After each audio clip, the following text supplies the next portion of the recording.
Hi guys, I'm Gasha. Welcome to the channel and welcome as always to our coffee times.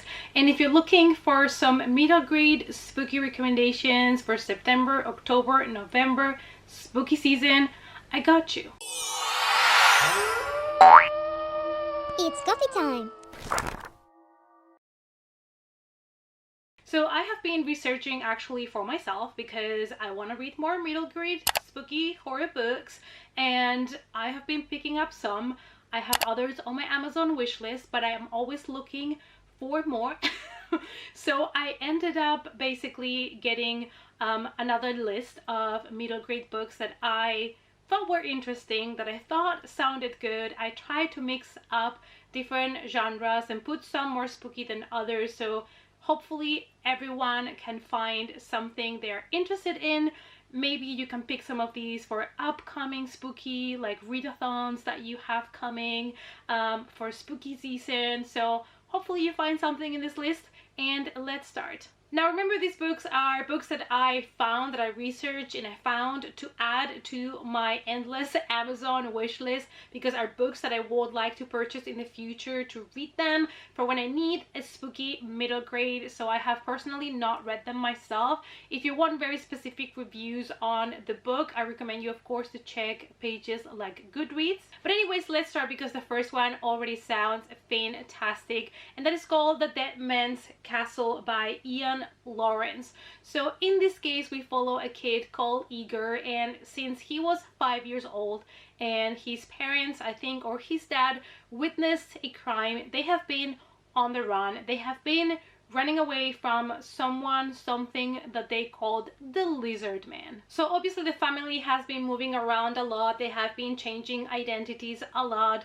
and our main character is now 12 and he's not able to really like make friends and have a normal life because he knows that he needs to keep a low profile.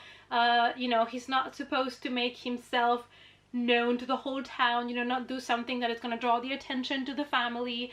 And he's always been really sad of not being able to even make friends because he knows he's going to move like really quickly again. But now he's done about that. He just doesn't care anymore. So he decides that in this new place he's gonna make friends, he's gonna blend in, and he's gonna have a normal life. So my guess is the Lizard Man is gonna catch up with them and they're not gonna have a normal life because that's how things go in books. But yeah, this one is one that I'm really intrigued about. The next one, I think it's perfect for people that love a good haunted house story, and that is The Peculiar Incident on Shady Street by Lindsay Curry. So we follow here a main character, Tessa, and her family has just moved into this new beautiful home, and as it goes with haunted houses, weird things start to happen in the house. The lights go on and off, there is drawings that appear all of a sudden, and everything looks still kind of okay, but Tessa realizes that something really weird is happening when her little brother's doll starts crying real tears. Talk about spookiness. Especially if you don't like dolls, that section of the book might not be great for you to read. But Tessa realizes that maybe that is a sign that someone or something is trying to communicate with her. In our next book, we're following a couple of best friends, and this one is called Dreadwood by Jennifer Killick. And our group of friends have detention, which is not great because they have to go on a Saturday to school, and they think that's gonna be the absolute worst. But actually when they get there and things start to go south, that's when they realize it's gonna get way worse than they expected. Obviously they will also start to question why they're all in detention together, and if there's something or someone that wants revenge from them specifically. So this one sounds like a really cute kind of mystery thriller for middle grade readers. So yeah, this one sounds like it's gonna be a lot of fun as well. Next we have a story about friendship, bravery, and injustice in real life, and the book is called The Good Turn by Sharna Jackson. So Josephine is basically someone that loves school. She loves doing school projects, schoolwork, and therefore she's considered to be weird because who loves more and more schoolwork? So she decides to join a club, like a scout club, to do more things, and they decide to camp next to a building that is supposed to be abandoned. And then they realize there's actually someone inside. Is there anybody living in there? Why this place that is supposed to be empty seems to be inhabited by something or someone, so they're gonna have to solve the mystery now. I believe this book is also about racism and social injustice.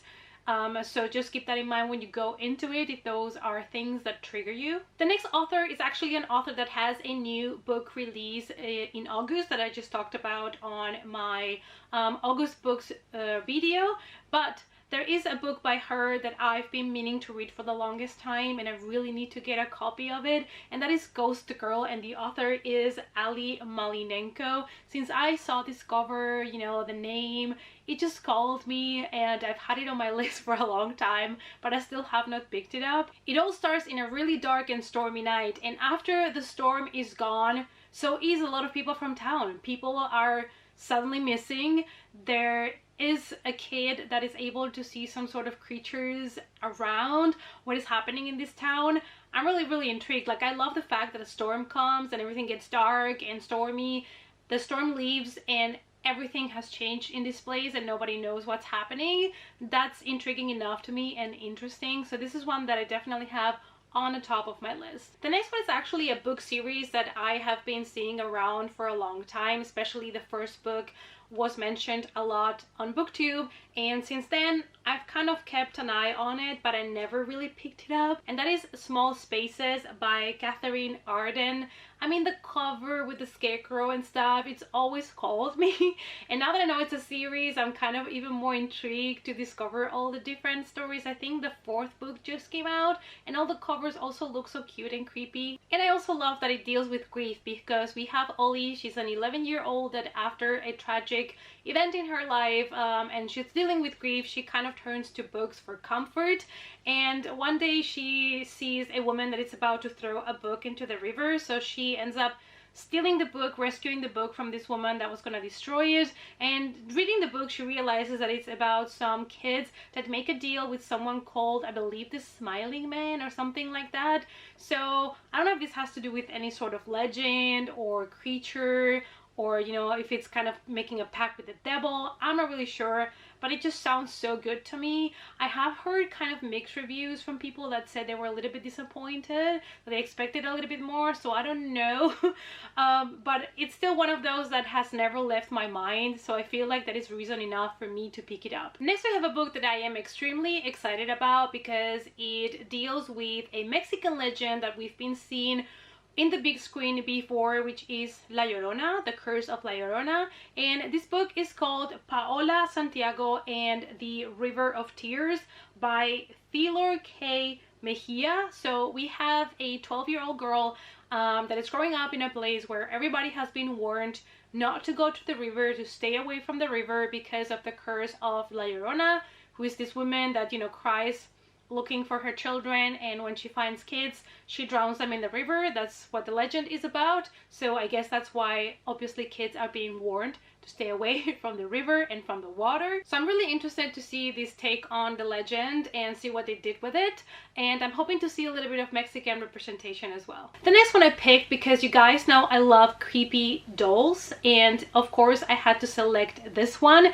because it's called The Dollhouse, A Ghost Story by Charis Cotter. So if we are here following something that it is related to a dollhouse, I'm in. We follow Alice, and she's really struggling. Her parents are getting a divorce, and not only that, but the school trip, which is basically one of her favorite times of the year, has been canceled. So now she has to go and move with her mom into this creepy old mansion because her mother is going to be, you know, the home nurse for this elderly man, this really rich man. So they move into the place so that the mom can be his nurse and take care of him. And Alice goes one day to the attic, as kids do, and she discovers this dollhouse. So that's what I know. And it looks, you know, really creepy to me. It sounds really nice and interesting. I'm guessing there's going to be a ghost in the house that will communicate with her, something like that. But yeah, this is one that I really would like to check. And talking about really interesting books, the next one I'm sure is going to be one that a lot of you guys are going to be interested in because this is about witches, but it has a nice turn, because in this book witches are being hunted. It is called Escape to Witch City by E. Latimer, and we are in a world in which girls are being tested when they reach the age of 13 to see if they have witch blood in their system, because witches are being hunted and probably executed, which is kind of like a dark topic for a middle grade book, but I guess that's what I also found these fascinating. So Emma, which is our main character, is really scared because she realizes that she can hear her own heartbeat, but not just her own, also everybody else's. So she already knows or assumes that she's probably a witch. So Emma now will have to struggle and see if she can either hide her power or maybe flee somewhere else, but she's also going to discover a lot of things about her own family, about her mother and her sister. So I feel like this one is going to be really interesting because of the concept. Normally middle grade books about witches are a little bit happier. This one seems a little bit dark, so that's what obviously attracted me to this book. And for you guys that don't have much free time, for some of you that can only squeeze in short stories here and there, I have for you a short horror story compilation, and this one is called Hide and Don't Seek, and other very scary stories by Annika and Rose Risi. So yeah, this one, I just love the cover. It looks so cute, first of all, and it's for you guys that would like to read some short horror stories.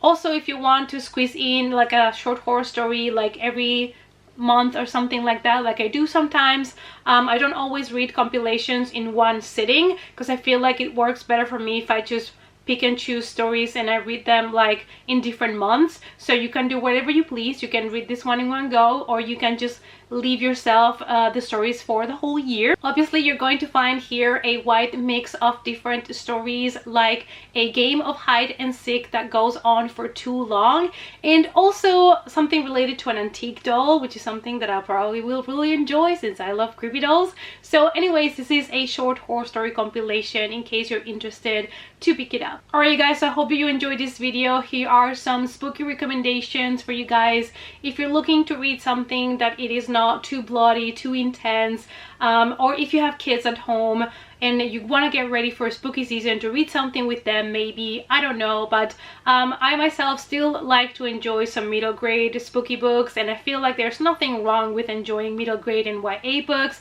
as an adult, and you should just read whatever you want, whatever your heart wants, for whatever age it is. If you're an adult, you can consume all of them books. You are free to choose between all of these different books, so why not do it if you enjoy it? So I hope that you enjoyed the video. If you have other recommendations for me, please leave them down below, and I hope to see you all, as always, in our next coffee time. Bye!